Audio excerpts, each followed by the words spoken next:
Bonjour à toutes et à tous, je viens vers vous pour faire le point dans cette vidéo, puisqu'il est important de parler de notre actualité, à la fois ce qui se passe en coulisses, ce qui s'est passé et ce qui va se passer. Alors c'est parti, on va commencer par le jeu vidéo. Alors les choses avancent bien, on fait des réunions régulièrement avec l'équipe Black Pixel. Là ils nous ont expliqué qu'ils arrivent bientôt à la fin de la conception des décors des différentes régions. On s'est mis d'accord sur un certain nombre de régions, il y en a pas mal quand même, et voilà, ils arrivent bientôt à la fin, on va dire, de tout ce qui est map monde et tout ça. Alors ça veut pas dire que le jeu est presque fini, hein. Il y a encore énormément d'étapes. Ils ont également créé plein de personnages, certains connus, d'autres qui sont des joueurs figurants ou des PNJ, enfin ils travaillent sur tous les fronts. Il y a aussi les effets spéciaux, parce qu'on va commencer à travailler les combats aussi de ce RPG, donc il commence à y avoir des petits effets de pouvoir, d'eau, de magie, parce que bon voilà, la magie est super importante dans le monde d'Olydri. De mon côté, je m'occupe de tout ce qui est coordination transmédia, je m'occupe aussi d'essayer de faire en sorte que le jeu vidéo soit le plus proche possible et la meilleure synthèse possible de tout ce qu'on a fait depuis 10 ans dans les différents médias. Donc je me suis occupé de faire, on va dire, le chemin de fer, c'est-à-dire tout ce qui va se passer et dans quelle région on va passer dans le monde d'Olydri, parce qu'il a fallu faire un choix dans toute la durée du jeu vidéo. Et puis ensuite je suis passé sur une étape où je détaille un peu plus le scénario, même beaucoup plus, j'en suis actuellement au niveau 40. Il commence à y avoir des petits rebondissements, puisque le jeu vidéo ne sera pas uniquement une vitrine dans laquelle vous allez vous balader dans le monde d'Olydri et faire des quêtes et suivre une intrigue jusqu'au niveau 100. Il va y avoir une vraie histoire, il va y avoir des rebondissements, enfin j'espère que vous allez retrouver une synthèse de ce que vous pouvez ressentir quand vous lisez les romans, avec la profondeur de l'univers, le côté cartoon et certains gags que vous avez quand vous lisez la BD, le côté épique que vous avez dans les mangas, vous avez aussi le côté, on va dire, interactif, comédie que vous pouvez avoir dans la web-série ou dans les films. Vous allez avoir des nouvelles musiques, ainsi que les musiques que vous connaissez, des dessins aussi. Il y a Philippe Cardona et Florence Torta-Lacouleur qui s'occupent de faire les dessins des petits personnages quand vous allez parler. Il y a un petit dessin au-dessus de la bulle pour faire plus sympa. Donc c'est vraiment la synthèse de tout.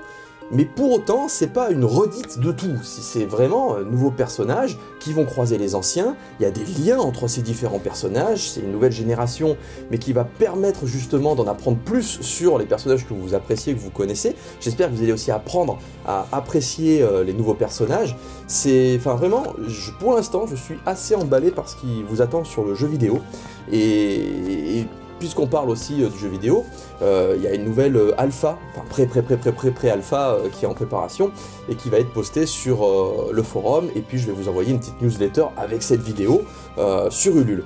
Par rapport aux bêta-testeurs qui auront effectivement le jeu dans sa version bêta, donc ça intervient un petit peu après, je vais quand même, pour éviter que vous ayez tous trop à attendre, j'ai proposé à Black Pixel et puis à toute l'équipe, dans l'année, en fait, ce qu'on va faire, c'est qu'on va prendre une des alphas qu'on a proposées aux alpha-testeurs, et on va la proposer à tout le monde. Voilà, il y en a eu plusieurs, il y en a plein, il y a plein de régions et tout ça qu'on fait découvrir aux alpha-testeurs.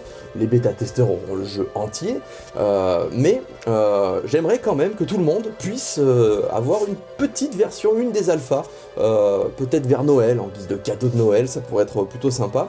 Alors les alphas, c'est ni plus ni moins qu'une sorte de capture d'écran vidéo, c'est-à-dire que vous vous baladez dans des décors, vous avez des interactions avec des personnages, quand ils parlent, bon les dialogues c'est pas moi qui les ai écrits, moi j'interviendrai plus tard, je vais faire les dialogues du jeu vidéo, une grande partie des dialogues, parce que je vais sûrement être aidé aussi par Gaïa, mais voilà, pour l'instant ce sont les développeurs qui vont créer des dialogues, donc ça correspond pas toujours tout à fait, mais c'est très proche, parce qu'ils connaissent extrêmement bien l'univers de Noob, donc voilà, c'est vraiment un univers où vous vous baladez, vous interagissez un petit peu, etc. Mais vous n'avez pas encore l'expérience de jeu que vous pourrez avoir quand vous ferez vraiment les quêtes de l'univers, les quêtes annexes, le mode histoire, les combats, etc. Ça va venir plus tard. Là, pour l'instant, les alphas, il faut vraiment resituer les choses dans leur contexte. Vous vous baladez dans le travail qui est en cours de création. Pour finir sur le jeu vidéo, on prépare aussi la deuxième partie du making of, donc sur la création du RPG, les coulisses, les différentes étapes. Donc c'est mon frère, c'est Pierre Zekini qui s'en occupe, alias Sin pour ceux qui connaissent dans Noob. Et voilà, il reste encore quelques interviews à tourner, et bientôt vous aurez une nouvelle vidéo bonus sur les coulisses. Alors d'abord pour les contributeurs Ulule, et puis ensuite tout le monde dans une sortie officielle un petit peu plus tard. Passons maintenant à la partie vidéo, donc la web-série, les films, et parlons d'ailleurs du Grand Rex, là j'évoquais à l'instant. On a une date officielle, ça y est, on a réservé le Grand Rex pour le 2 octobre 2021. C'est un samedi, donc je pense que c'est la date la plus pratique, enfin le jour de la semaine le plus pratique pour tout le monde. Pourquoi 2021 ? Parce que je me suis rendu compte que je n'aurais tout simplement pas le temps physique de faire et le jeu vidéo, donc tout ce qui est écriture, etc., les dialogues et compagnie, plus faire le film, parce que le but du jeu c'est pas de bouffer le budget du crowdfunding avec le film, donc je vais tout faire de A à Z, je vais écrire, filmer, faire le montage, faire les effets spéciaux, etc. Je serai aidé pour la logistique évidemment par Istos, par toute l'équipe comme d'habitude, mais voilà, la partie technique c'est moi qui vais l'assurer. Le but du jeu, voilà, c'est de garder le matériel de la trilogie, bon, il y a quelques nouveaux costumes, mais le minimum, le but du jeu c'est pas non plus voilà, d'utiliser le maximum de budget dans ce film-là qui est un bonus du nouveau crowdfunding. Le nouveau crowdfunding, c'est principalement le jeu vidéo. Donc, ce film-là, pour autant, je veux qu'il explose techniquement et scénaristiquement et au niveau de l'intensité la trilogie. Je veux vraiment que ce film, il soit au-delà de tout ce qu'on a pu créer jusqu'à maintenant. Et la seule manière d'améliorer un contenu avec le budget qu'on a, c'est finalement d'y accorder plus de temps, de s'entraîner plus pour les effets spéciaux, d'accorder plus de temps aussi à la finesse des FX, pour penser les plans. Là, cette fois-ci, si jamais il doit y avoir du combat, on va pas faire comme on a fait dans la trilogie, où on avait tel lieu, on l'avait pour l'après-midi, il fallait se dépêcher de faire le plan, etc. Là, on va essayer de mieux maîtriser notre scénario, de mieux maîtriser notre environnement. Et s'il faut retourner 5 fois sur un lieu de tournage pour avoir le combat épique qui sera vraiment le combat le plus impressionnant qu'on ait jamais fait dans Noob, on retournera 5 fois tourner. Voilà, c'est ça que j'aimerais faire. J'aimerais que ce film soit le plus explosif, le plus épique et le plus intense qu'on ait pu faire dans Noob.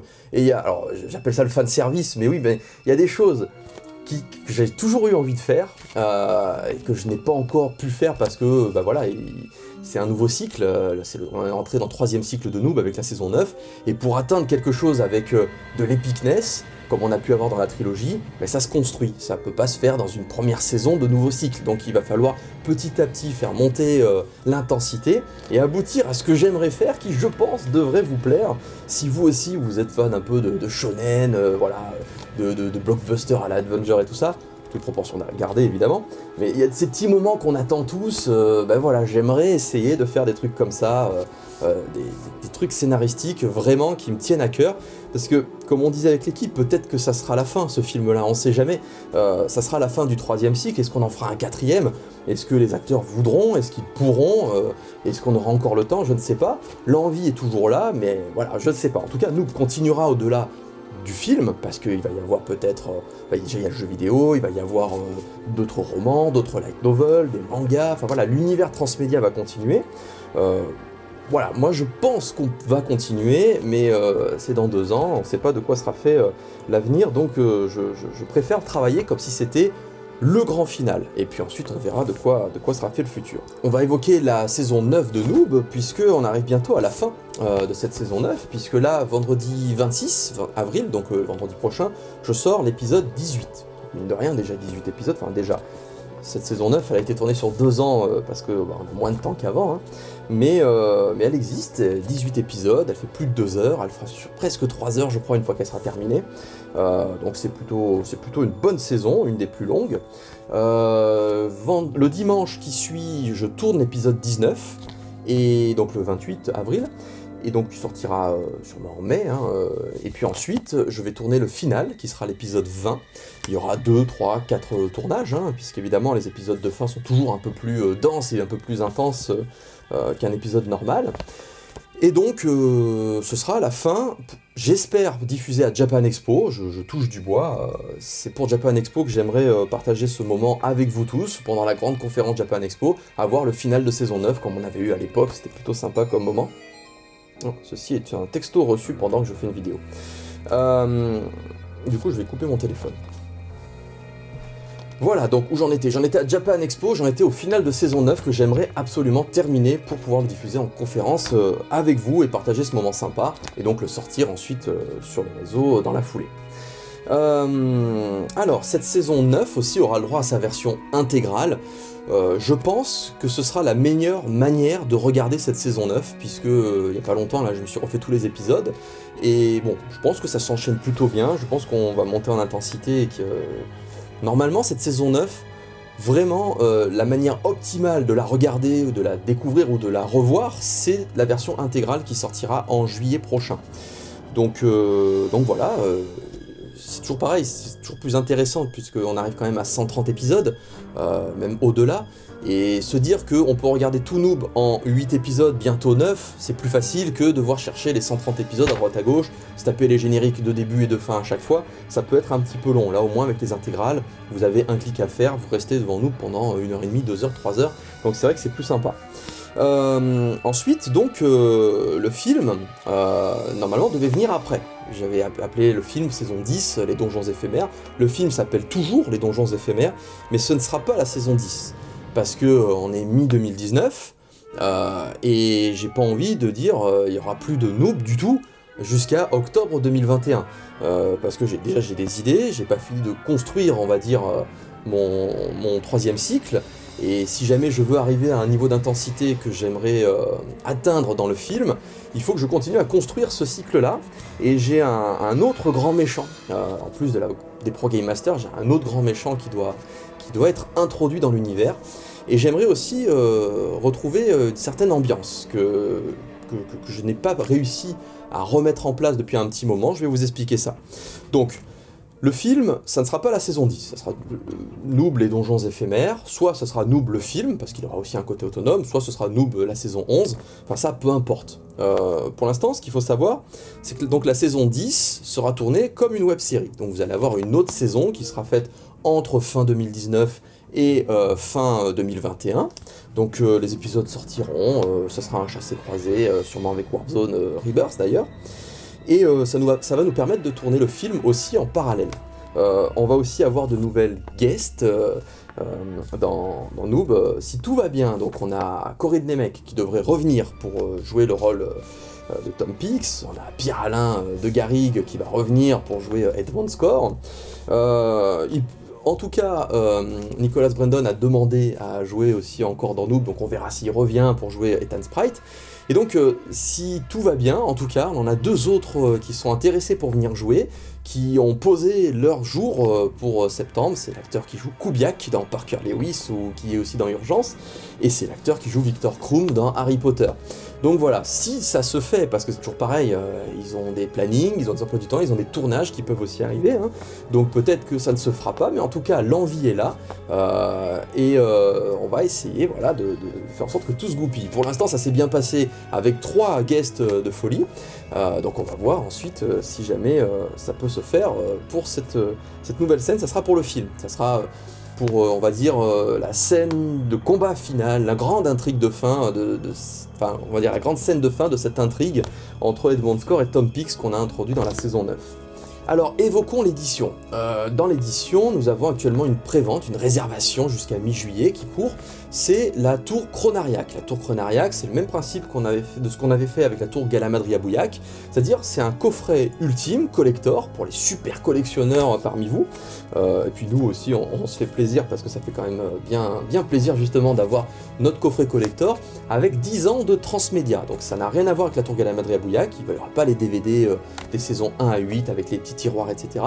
Ça sera quand même sous forme de tour, mais à l'intérieur ce sera différent. Vous aurez tous les arcs transmédia, donc les 5 romans, vous aurez les 6 light novels, et vous aurez aussi une clé USB Noob, 64 Go, donc on a pris vraiment un gros modèle, avec les versions intégrales des 8 premières saisons de Noob, donc en version HD aussi, donc retravaillée, etc. Donc voilà, si vous voulez réserver la tour, elle est actuellement en pré-vente, c'est un tirage unique, il n'y en aura qu'une seule de faite, qu'un seul tirage, et puis une fois qu'on aura écoulé ce tirage, qui sera composé à 90% de vos réservations, plus 10% au cas où, il n'y en aura plus, et ça n'existera plus jamais, comme c'est le cas avec la tour Galamadria Bouillac. Qu'est-ce que je peux dire aussi? Et oui, sachant que si vous prenez la version intégrale de la tour, on vous envoie immédiatement également tous les bouquins qui existent. Donc vous aurez les 5 romans, plus le Light Novel 1, dans la foulée vous aurez le Light Novel 2 qui arriveront chez vous automatiquement. L'idée c'est pas de vous faire patienter pendant 1000 ans. Toujours dans l'édition, cette nuit, là, juste avant que je fasse la vidéo, j'ai terminé de refaire les maquettes des e-books, en fait. Comme vous savez, tous les 3 mois, 6 mois, je remets à jour les textes des e-books soit parce que quelqu'un a trouvé une coquille, soit parce qu'il faut mettre à jour, soit parce que j'ai reformulé quelques phrases, parce que de temps en temps j'aime bien relire les bouquins que j'ai faits, soit pour le boulot, comme par exemple quand je fais le jeu vidéo, etc., bah, je relis, ou quand je fais par exemple le manga Neo Genesis, bah, du coup j'ai relu mon manga 2, et j'ai toujours des petites retouches, des améliorations. Pour moi un livre c'est vivant. Et l'avantage de l'ebook, c'est que je peux mettre à jour automatiquement, et ensuite vous avez juste à retélécharger si vous l'avez déjà acheté, et vous aurez donc les textes toujours à jour. C'est du détail, mais bon, en tant qu'auteur, moi j'aime bien me dire que voilà, mes bouquins s'améliorent constamment, que tout s'améliore, et c'est pour ça aussi que j'avais réécrit une grande partie des romans Noob quand on les a réédités chez Olydri l'été dernier. Voilà, l'idée c'est que ce sont des œuvres vivantes, qu'on s'améliore, qu'on progresse, et l'idée c'est de toujours faire en sorte que les choses aillent vers l'avant. Faut jamais se dire ça y est c'est fait, hop, juste on réédite, tant pis. Non, enfin moi c'est pas comme ça que je fonctionne, c'est pas parce que on fait une partie de notre aventure en bénévole et en amateur qu'il faut se dire c'est une excuse. Il faut toujours essayer de progresser, sans ça on n'avance pas. Et d'ailleurs, l'aventure nous a montré à quel point c'était quand même plus sympa d'aller de l'avant que de se reposer sur ses acquis. Et je tiens aussi à remercier toutes celles et ceux qui à chaque fois qu'ils lisent les romans, qui lisent les light novels, etc., vont sur le forum de Noob et relèvent les quelques coquilles qu'ils peuvent trouver, ce genre de choses. C'est un roman, quand il sort sur sa première édition, une bonne correction, c'est quand il y a environ 10 fautes dans le bouquin. Et ensuite, à chaque réédition, on est censé corriger ces fautes jusqu'à ce qu'il y en ait 0 au bout de la 3e réimpression. Donc voilà, j'espère qu'on arrive à ce stade-là, puisque pour certains de mes romans, on en est déjà à la 3e impression. Donc voilà, on améliore le truc. À côté de ça, il y a Neo Genesis en manga, le manga 1 que je dessine avec Joris, qui est quasiment terminé. Là, il va m'envoyer les dernières pages sous 10 jours. Il est parti à la correction, c'est Eric, donc alias Spectro Skeleto Warrior dans Noob, ou Tabris, qui est correcteur, en plus de son autre métier. Et donc voilà, il est quasiment arrivé à la fin de la correction. On va finir la maquette et ça va partir à l'impression, on va sortir ça en juin. Donc le manga 1 de Neo Genesis arrive bientôt. C'est un arc qui va raconter les origines de Tabris. C'est en 2 tomes. Donc quand vous aurez le tome 2, vous aurez l'arc complet. Voilà, au même titre que les BD Neo Genesis avaient présenté l'arc Second Éveil, c'était un arc en 2 tomes de BD. Ça permet aussi aux gens qui n'ont pas forcément envie de lire les romans, de découvrir sous une autre forme. Alors évidemment, dans une BD, dans un manga, vous avez peut-être 30% du contenu des romans. C'est quelque chose qui a une autre approche. On met plus l'accent sur les combats, on met plus l'accent sur d'autres choses, l'aspect graphique. Mais c'est aussi une manière de rentrer dans l'univers de Neo Genesis qui n'a pas la chance d'avoir une web-série. C'est beaucoup plus dur à faire. Donc du coup, avoir une bande dessinée et un manga, ça peut aussi donner envie à des personnes de se dire « Ah bah j'ai bien aimé le manga, j'ai bien aimé la BD, bah, du coup je vais lire les romans ». Et voilà, donc j'espère que, en tout cas, Neo Genesis, qui pour moi est ce que j'ai écrit de plus abouti, alors quand je dis de plus abouti, c'est pas vraiment l'exemple, parce que dans son genre, je suis tout aussi fier de la réécriture de Noob.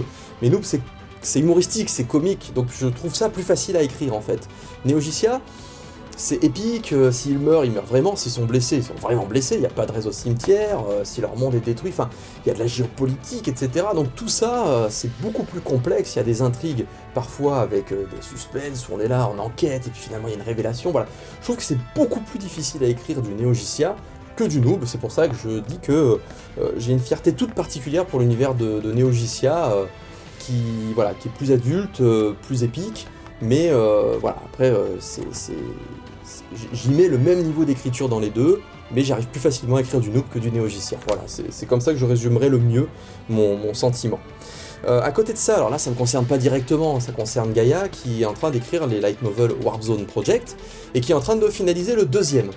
Donc le deuxième Warp Zone arrive bientôt, le premier est sorti, alors pas dans le commerce puisqu'on attend d'avoir terminé une bonne partie des light novels, puisque comme vous le savez, on garde le format japonais, on utilise vraiment les codes tels qu'ils existent au Japon du light novel, donc un format, j'en ai là, hop, comme au Japon, c'est-à-dire le format plus petit qu'un manga, il y en a ça se vend autant que le manga au Japon, mais nous en France, ce format-là, personne n'a osé s'aventurer là-dedans en fait.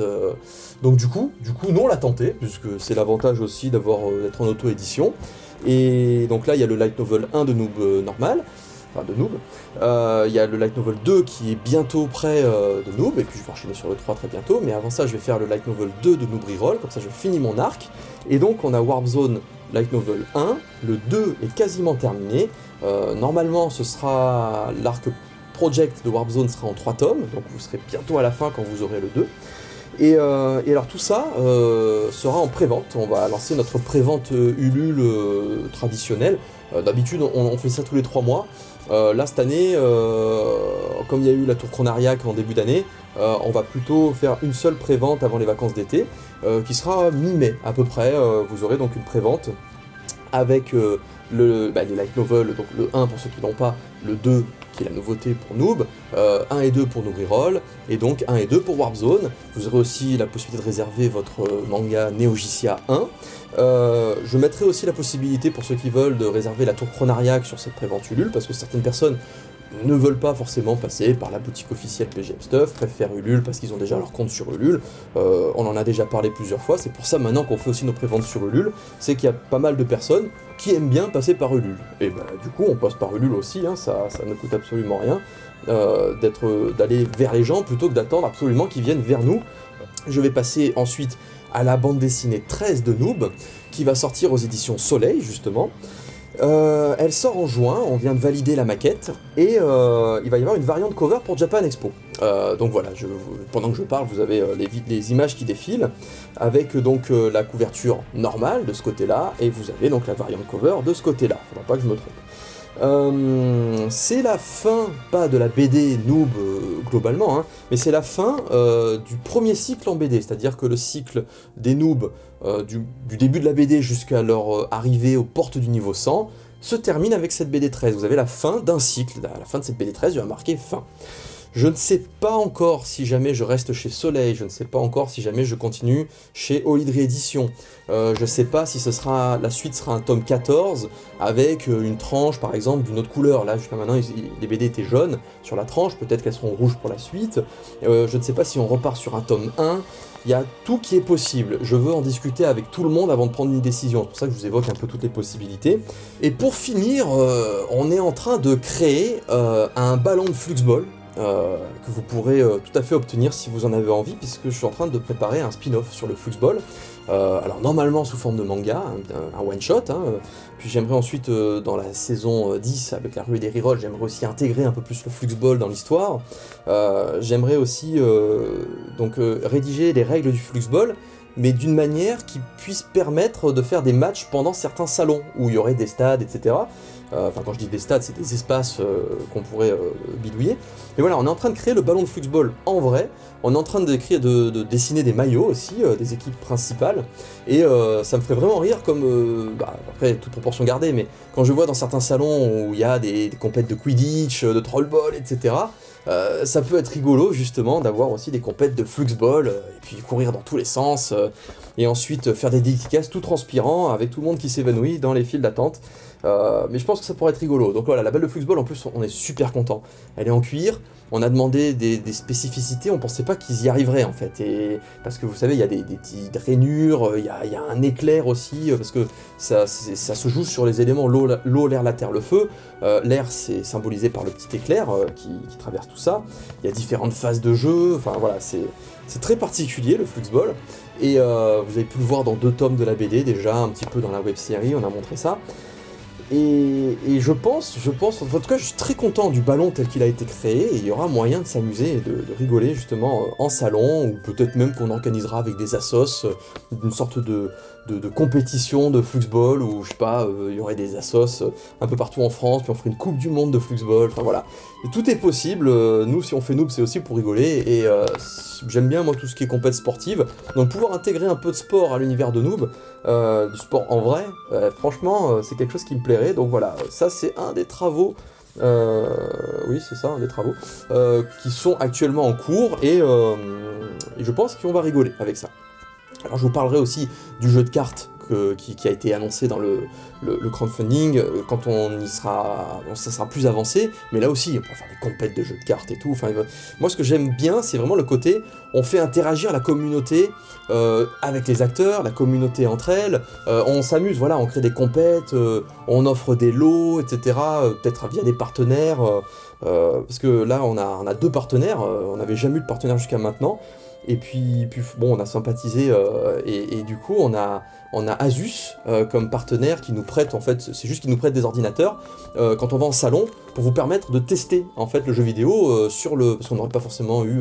Enfin, j'étais pas trop partant pour dépenser des sous du crowdfunding pour acheter des ordis pour vous faire tester sur les stands, donc on aurait utilisé nos ordis personnels, etc., mais on n'a pas beaucoup, ils sont pas forcément tous au top de la technologie, les ordis portables, et c'est vrai que du coup, ce fait d'avoir ce partenaire-là permet de vous faire tester avec du matos de pointe, le jeu vidéo, sans que ça coûte rien, ça fait de la com à Asus, nous on est content parce qu'en plus on a vraiment des Asus, enfin moi en tout cas j'ai un Asus pour bosser, donc c'est quelque chose qui se goupille plutôt bien, et on a aussi Bandai Namco comme partenaire qui nous a envoyé des jeux vidéo, des petits jeux, les jeux interdits à la vente, mais qu'on peut tester en fait, et c'est pour ça qu'on aimerait dynamiser, parce que ça y est, la fibre est arrivée au local, donc on aimerait dynamiser un peu notre chaîne Twitch, et jouer, faire des talk shows, etc. Donc il y a plusieurs choses qui sont au balbutiement, on a eu des premiers lives, il y en aura d'autres, donc voilà, toujours ce phénomène d'interaction, avoir des interactions, voilà, tester le jeu vidéo sur le stand avec vous,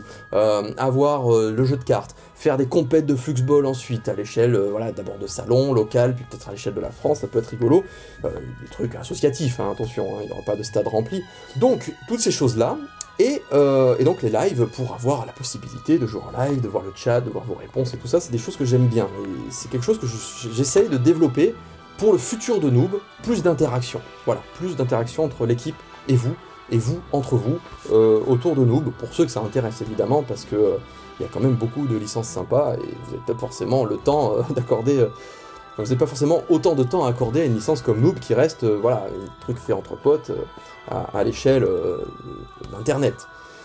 Et pour finir, les Smurfs en peluche sont de retour, vont être de retour, puisqu'on a fait recréer, parce que le roi Smurf, en fait, on en avait fait 3000 il y a quelques années, et ils sont tous partis. Ils ont été lootés par des collectionneurs de familiers, on n'en avait plus, et donc on en fait refaire quelques-uns, beaucoup moins qu'à l'époque, hein, on n'en refait pas 3000, on n'aurait même pas la place pour les stocker, mais voilà, on en refait 500. Et aussi, on prépare le Smurf, le Rainbow Smurf licornu, qui était promis dans le crowdfunding. On a reçu des premiers protos, j'ai fait modifier quelques petits éléments, puisque c'est toujours pareil, hein, quand on fait un dessin, on fait ensuite un prototype, on voit ce que ça donne en vrai, on se dit ah, telle matière ça fonctionne pas vraiment, on va peut-être essayer celle-là. Donc dès que j'ai la version finale du Smurf, du Rainbow Smurf licornu, pareil, je mettrai la petite prévente sur PGM Stuff, et puis ceux qui sont intéressés pourront réserver le leur. Et si vous êtes plus nombreux à réserver le vôtre que ce que nous on a prévu de commander, et ben du coup on en commandera un peu plus. C'est ça qui est intéressant avec la prévente, ça évite d'arriver en rupture de stock, comme c'est souvent arrivé. À l'époque on faisait pas de prévente, on sortait, on disait voilà, on fait 300, 400, 500, et puis on se retrouvait avec certains articles en rupture de stock de suite, et il fallait attendre 2 mois de fabrication pour en avoir encore. Donc c'est pour ça qu'on fait des préventes, c'est plutôt sympa pour tout le monde, et puis nous ça permet justement aussi d'avoir la trésorerie pour pouvoir commander plus de choses. Donc voilà, c'est vraiment, moi j'aime bien le système de prévente, je trouve ça plutôt vertueux, et c'est pas pour rien à l'époque qu'on avait été les premiers à se pencher vers le crowdfunding en 2013, parce que c'est quelque chose qui a toujours été assez naturel pour moi en tant que consommateur, et finalement pour tous les collectionneurs qui nous suivent, c'est pareil, c'est un truc qui fonctionne plutôt bien, et j'espère que depuis le temps on a acquis un certain niveau de confiance, et que vous savez que on est toujours dispo pour les SAV, et qu'on est toujours dispo pour vous envoyer tout ce qu'il faut en temps et en heure, et qu'on communique régulièrement sur le processus d'évolution. Voilà, je pense que je suis arrivé au bout, en tout cas j'arrive à la fin de mes petites notes, hein, j'avais 2 pages, hein, donc c'était plutôt pas mal. Donc voilà, merci d'avoir suivi cette vidéo, j'espère que vous serez là pour tous ces beaux projets, ce n'est pas un sprint, c'est un marathon. On est là on bosse depuis 10 ans pour Noob, depuis 20 ans si on compte notre premier film amateur à l'époque. J'espère qu'on sera là encore pendant 10 ans, voire encore pendant 20 ans, en tout cas l'énergie et la motivation sont là. Il y a certaines choses qu'on fait parce que c'est notre métier, hein, je suis payé pour faire mes romans, les light novels, mes BD, etc. Mais il y a d'autres activités où je les fais en bénévole, comme la web-série, comme le film, comme le jeu vidéo aussi, que j'écris comme j'écris la web-série, je touche pas de salaire pour ça. Ce sont des choses que je fais sur mon temps libre, tout en ayant évidemment certaines contraintes, hein, mais voilà, on avance, ça prend le temps qu'il faut, c'est beaucoup de travail tout ça, et mine de rien, on arrive à la fin des projets, hein, la saison 9 est bientôt finie, Noob, bande dessinée 13 sera la fin d'un cycle, avec Noob Reroll Light Novel 2, je terminerai aussi le premier arc, voilà, les choses se terminent quand même, et se termineront toujours, en tout cas on laissera jamais de projet en suspens, on aime bien finir les projets, enfin en suspens oui, parce que Warp Zone ça fait un moment que c'est en suspens, mais ce sera terminé là aussi. Je vous dis à très bientôt, et merci pour tout, et voilà, la suite au prochain on fait le point, et on se voit vendredi pour la sortie du prochain épisode. Bye bye.